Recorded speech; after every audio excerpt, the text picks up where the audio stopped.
Yes, welcome back. If you have any query so far, whatever we have discussed, you can ask me question.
Yes, so we were discussing about indemnification. That suppose if a case is filed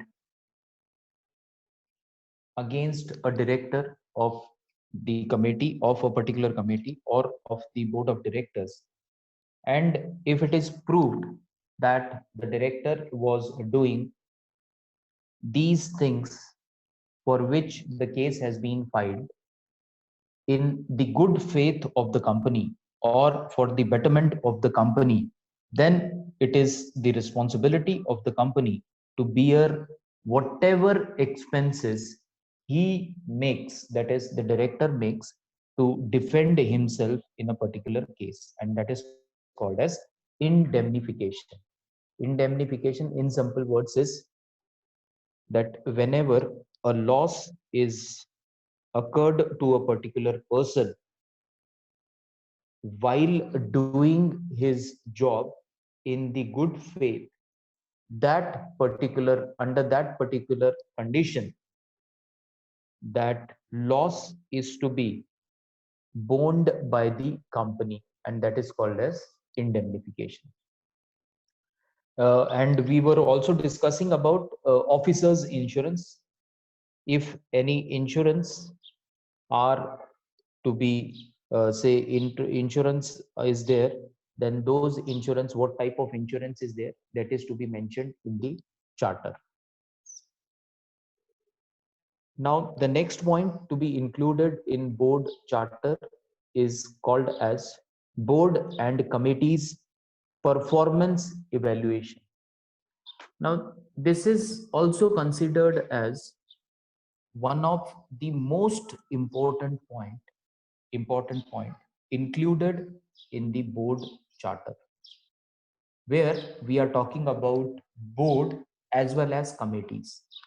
Say for mandatory committees, it is mandatory for each and every organization which is having more than 1000 shareholders. They have to have this particular, or we had discussed that if the company is having a turnover of 100 crore or more, then it becomes compulsory for the company to have CSR committee and other committees also. So mandatory committees are considered as mandatory, are statutory, are compulsory. They have to be there. If the charter also provides for the constitution of other 2 3 committees, then those committees, whether they are performing as per the charter or not, whether they are performing for the betterment of the organization or not, whether the board of directors, which is meeting 3 times or 4 times a year, and which is discussing the issues related to the functioning or related to the strategies to be implemented in the company, whether that particular board is performing well or not. It is mentioned or it is checked under the point which is called as board and committees performance evaluation, whether they are performing well or not. So here, when we talk about board and committees, it is not only we are talking about in general the board performance and in general the company performance, but we are also talking about the individual level performance also. Sir, That hello. hello, Yeah, sir. Sir, I had one question, sir. But who's going to evaluate the board and the committee? The the directors. complete board will be evaluating the performance first, and the entire board's performance will be evaluated by the shareholders in the annual general board meeting, and the board will be evaluating the individual directors performance. Individual directors have been mentioned the role and responsibility. When they are appointed, they are also made aware of their role and responsibility in the company and in the board. On that basis, on the basis of their role and responsibility, at the end of the year, their performance is also evaluated. That this particular director was appointed to suggest, say, new measures to overcome the wastage for the company. Whether he was able to suggest these measures, or whether the measures which were suggested by this particular independent directors were fruitful in reducing the wastage or not.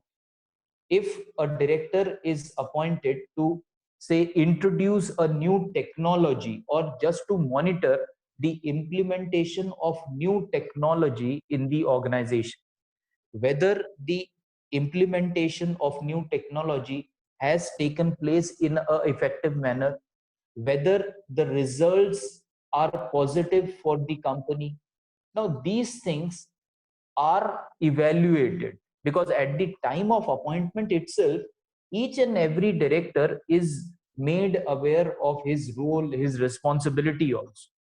So it should not happen that once a person is appointed, say for 1 year, his performance will not be checked, as performance is checked of each and every employee of the company. So there is a provision that the director's performance should also be evaluated. If he is not performing, although the tenure may say that once he is appointed, he will enjoy a tenure of, say, 2 years or 3 years. But before the tenure, completion of the tenure, say if it is of 2 years, after the completion of 1 year, if the board comes to know that one particular director who was appointed for a particular person, for a particular reason, that is not his performance, when his performance is evaluated, it was noted that he is not performing well. Now, this particular person can be removed from his office before his tenure also by giving him a valid that you were appointed for this reason, and we have seen that you were unable to deliver your role and responsibilities in an effective manner. So that is performance evaluation. Now, the next point to be included is called as independent professional advice. Now, this particular point comes into picture whenever the board of directors, they are, say, not in a position, or they are not in a position to come to a conclusion on a particular strategy or a particular issue or on a particular decision which to be taken. At that particular time, suppose only one director is there who is technically very sound, in which the company is doing business, and the other directors are not very technically sound. They are from finance background, or from uh, one can be a CA, or such diverse backgrounds. At that particular time, when they are having problem to come to a solution, there is a provision in charter that at such particular point of time, they can go for independent professional advice. That they can go to a person, they can seek the advice of a person whom they feel that yes, he is professionally very sound in that particular technology. So before taking decision on that particular technology, it will be better if we can take suggestions from that particular person. Now, for taking the advice of that particular independent professional person who is nowhere involved in the board, whatever charges are paid by the board, that is to be borne by the company. So that provision is also made under board charter. Whenever there is a situation that a board is unable to unanimously take a decision on a particular issue, where they feel that they should have more suggestions on that particular field or that particular area, and where they feel that the present board members are do not have enough experience to give or to take a decision at that particular critical time, they can go for a professional independent advice, and that particular charges are to be borne by the company. So that is called as professional advice. Now the next one is called as compliance with the charter. Now compliance means whether you are working in accordance with the charter or not. At the end of the year, now this compliance can be taken up, that whether the meetings of all the committees were conducted as per charter or not, whether the meetings of the board of directors were conducted as per charter or not. So that is compliance and review of board charter. Now last one is called as review of board charter. Review of board charter is once the year is over, a review can be done that this were planned in the charter, these activities were planned in the charter, and whatever activities, whatever meetings have been conducted, whether they have taken place or not, or if on the basis of the conducted meeting there can be some changes in the board charter also. It is not that it is a rigid document which cannot be changed or which cannot be amended. It can be amended or it can be changed when review is taken up. At that review meeting, if the board feels that certain changes are to be made in the charter, then the charter can be changed. Only thing is, majority of the directors should be in favor of those review decisions. So these all points are to be included in the board charter. So board charter, that topic we have just covered. If you have any query so far, whatever we have discussed related to board charter, you can ask me the query, we can discuss. Otherwise, we will move on to the, say, functioning of the committees. Yes, if you have any query, you can come up with the query. Okay, no query.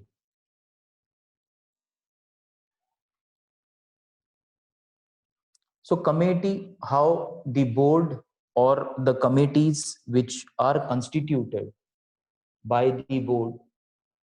Now these committees, although which are independent committees which are not, say, under the direct control of the board of directors, because they are independent committees, how they should be functioning. So there is a provision under law that how they should be functioning. They should follow the rules and regulations mentioned under various laws. As a practice, it is believed that it will be better if the company prepares a calendar, a annual calendar for the committee and for the board as well, that how many times the board will be meeting, and when will be the first meeting, when will be the second meeting, when will be the third meeting, and when will be the last meeting, if 4 meetings are to be taken place. Similarly, how many committees will be there, and first committee, suppose the first committee is called as nomination committee, how they will be meeting, when they will be meeting, where they will be meeting, at what time they will be meeting, and what will be their frequency, and what will be their quorum. So that is to be included in the annual calendar. Annual calendar means year-wise calendar. If a nomination committee is meeting twice a year, that first meeting will be in which month, second meeting in which month, if possible a probable date can also be included. Probable, I'm saying, because when we are preparing an annual calendar, say if in the month of December the company is preparing an annual calendar, or board is preparing an annual calendar for next year, so dates are probable date, they are subject to change, they may change, they can be as it is, or there can be some plus minus with the date. But why calendar is to be prepared? So that all the directors, all the committee members, they are aware that twice a year we will be meeting, or thrice a year we will be meeting, and around which dates we will be meeting. So that should be, they should be aware of that. So that is why it is said that it is a good practice if the company prepares a annual calendar and it circulates that annual calendar with all, with the committees and with the board.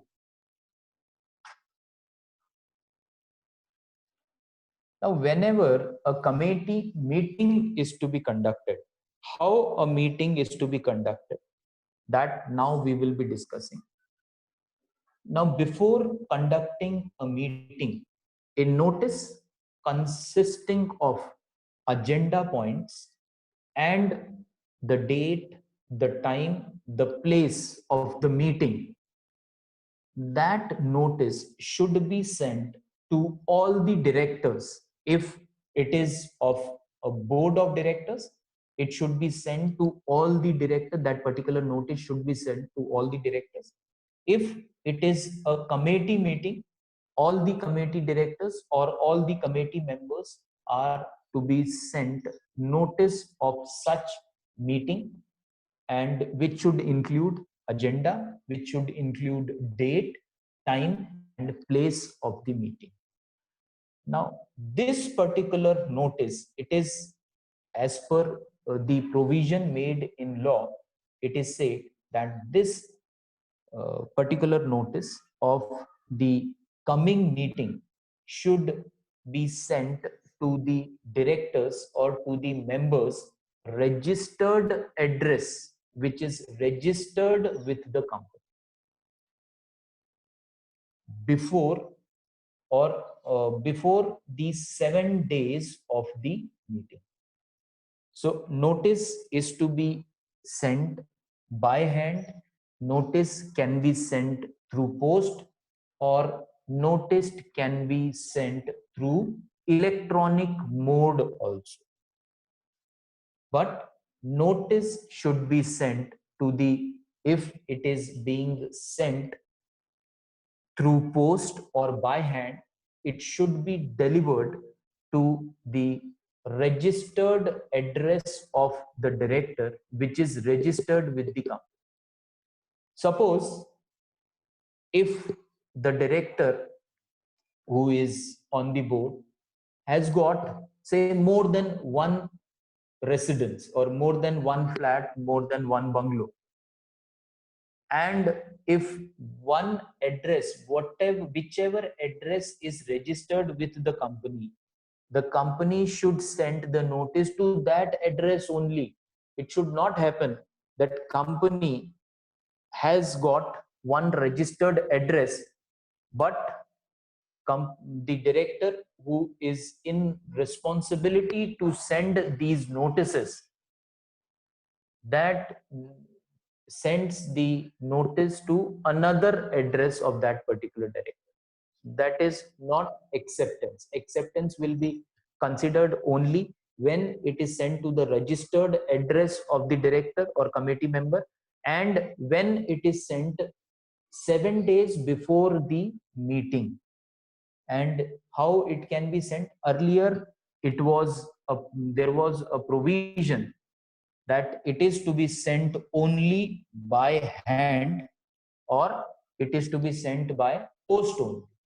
But later on changes were made, and it is now acceptable that you can send the notice of the coming meeting to the director or committee member, or through online, through electronic form also.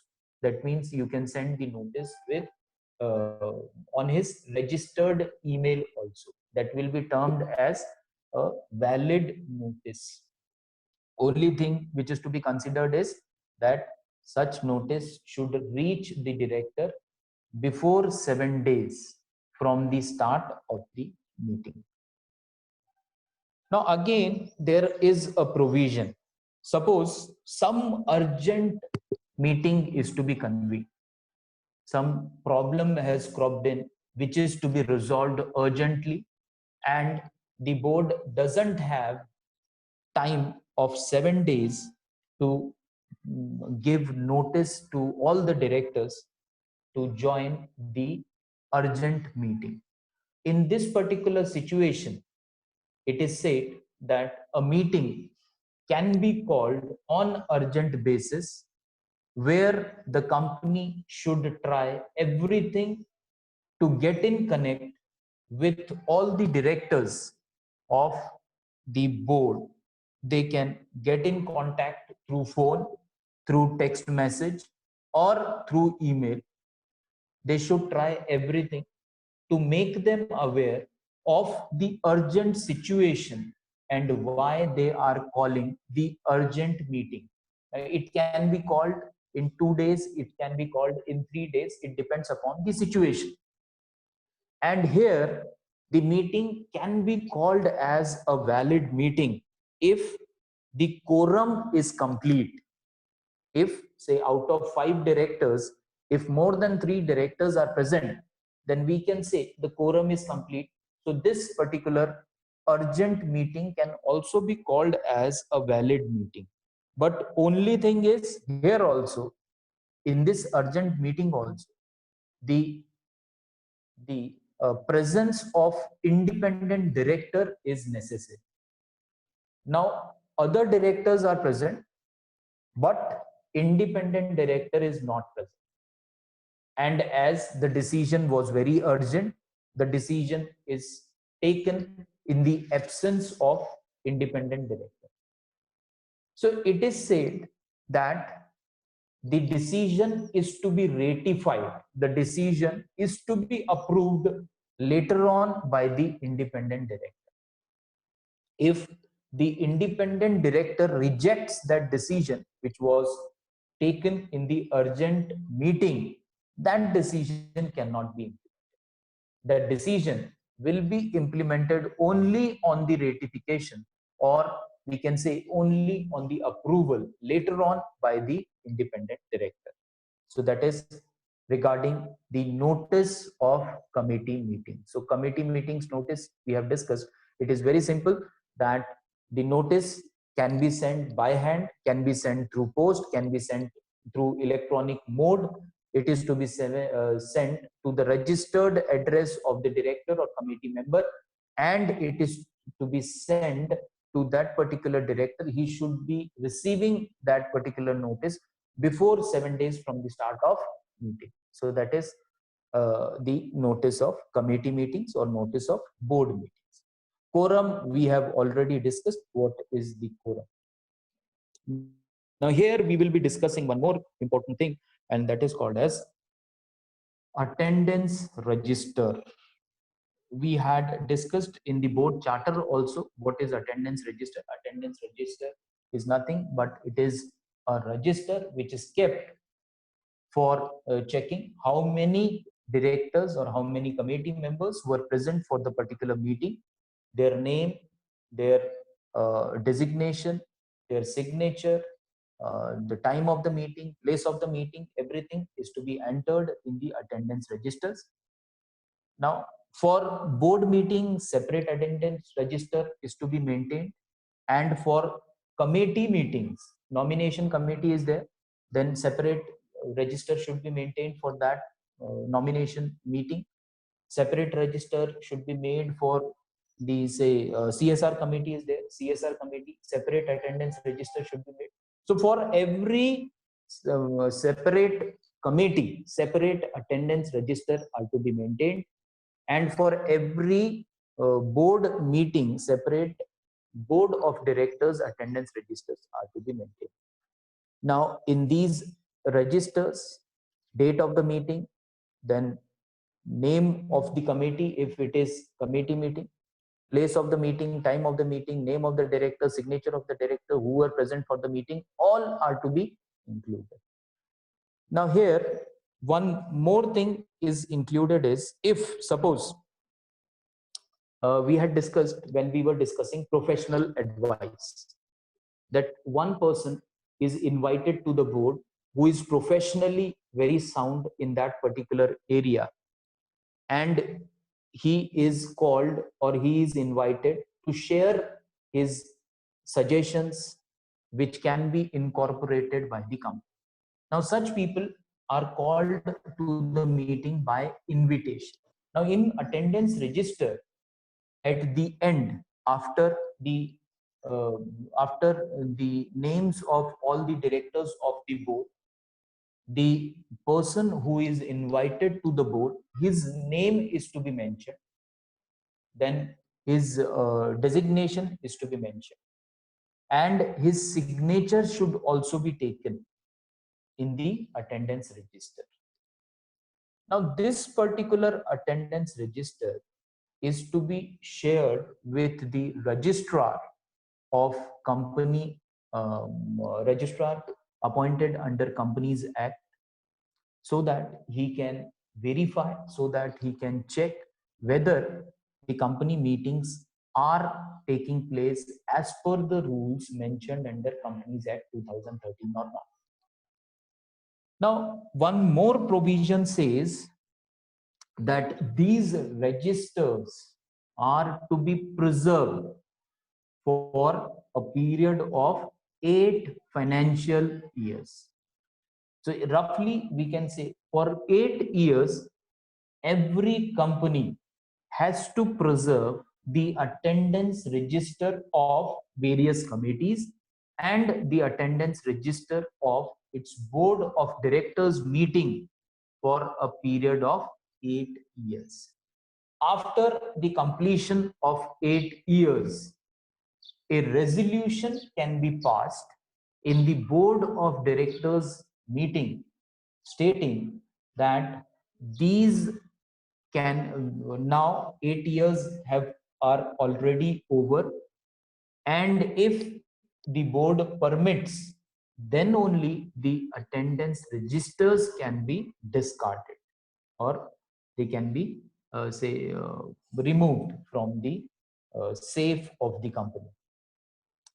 Now here, earlier it was expected that attendance registers should be there in the physical form. Now, as the time has changed, the attendance or the proceedings or the recordings or the minutes of meeting of the proceedings of committee meetings and proceedings of the board meetings can be preserved in the electronic form.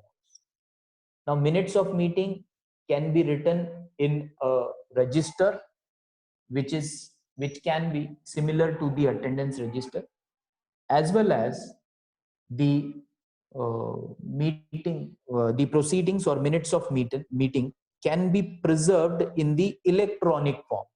You can just type on your computer and save that particular document. Again, here also the electronic document is also to be supposed to be saved for 8 financial years, and again it may be destroyed after the approval of the board. So for 8 years you need to preserve your attendance. For 8 years you need to preserve your the other details of the meeting.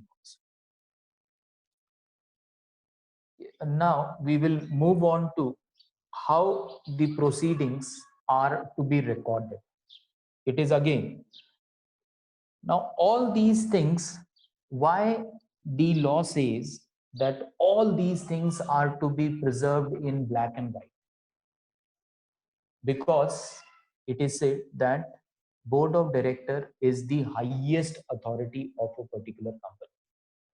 So whatever decision they are taking, that decision should not be in oral form. That is to be entered in a written form. So that has to be documented in a written form to avoid any conflict in future, to avoid any confusion or doubt in future.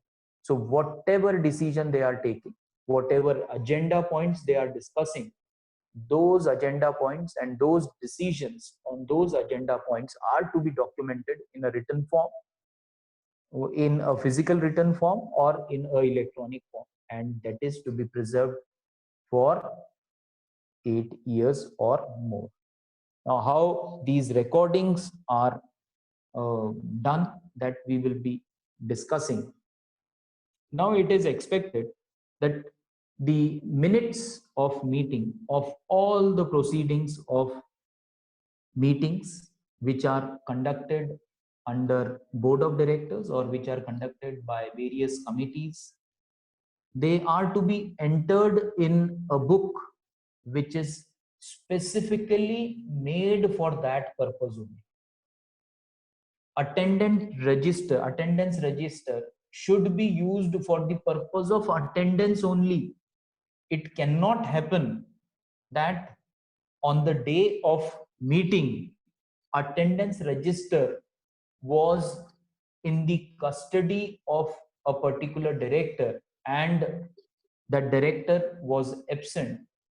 So the attendance was taken on a piece of paper. That is not accepted. That is not accepted. So only attendance should be entered in the attendance register. Only minutes of meeting are to be entered in the book which is preserved, which is specified for entering the minutes of meeting. So different books or different registered are to be maintained for entering the attendance and as well as entering the minutes of meeting of each and every uh, meeting of the committee and meeting of the board of directors. Now it is said that after a meeting, say on 1st of January, the meeting was conducted by the board of directors.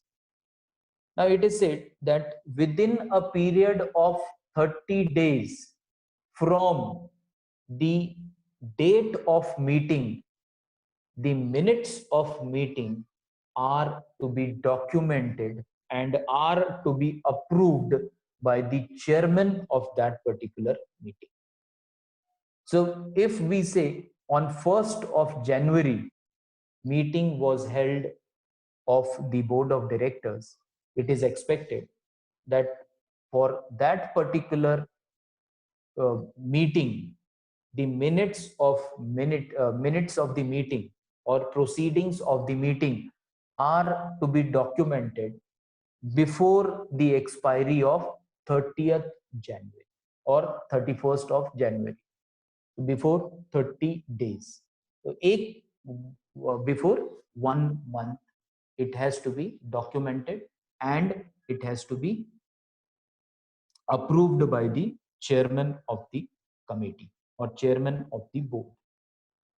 Now they have in detail mentioned that each page of the proceeding, each page of the minutes of meeting of the committee or of the board is to be initialed or signed by the chairman of the committee or chairman of the board.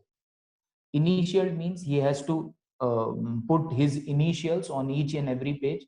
Suppose the proceedings are written or minutes of meeting are written on 10 pages.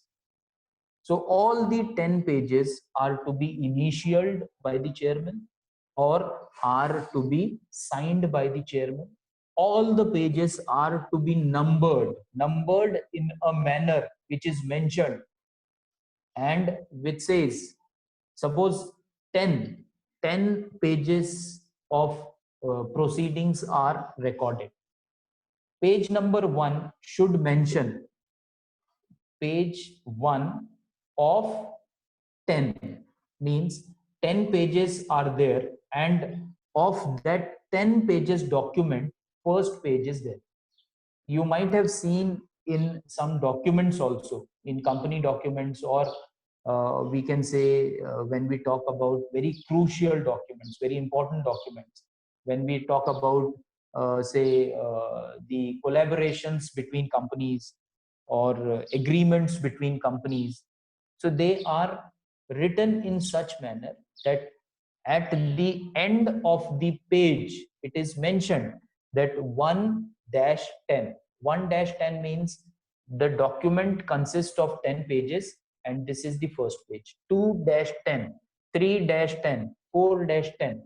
So such type of numbers should be mentioned on each and every document so that no one can tear a page from that particular proceeding.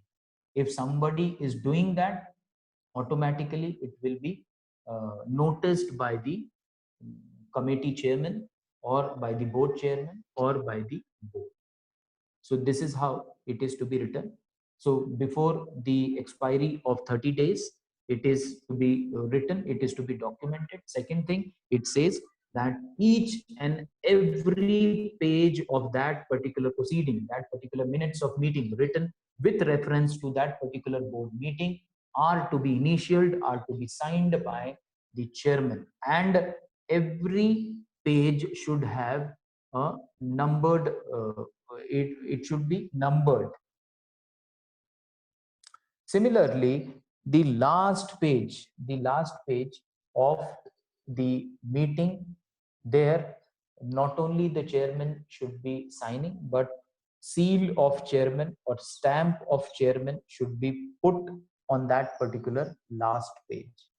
His signature will be there, his name will be there, his designation will be there, and his seal will also be there, which authenticates that particular document. For rest of the pages, he can just put his initial or he can sign.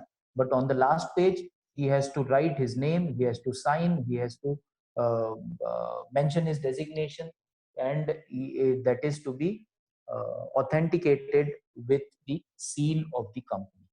So that is how the recordings of the meetings are to be maintained. Now, one more thing is that for attendance register, they have mentioned that it can be discarded after the expiry of say 8 years, but with the prior approval of the board.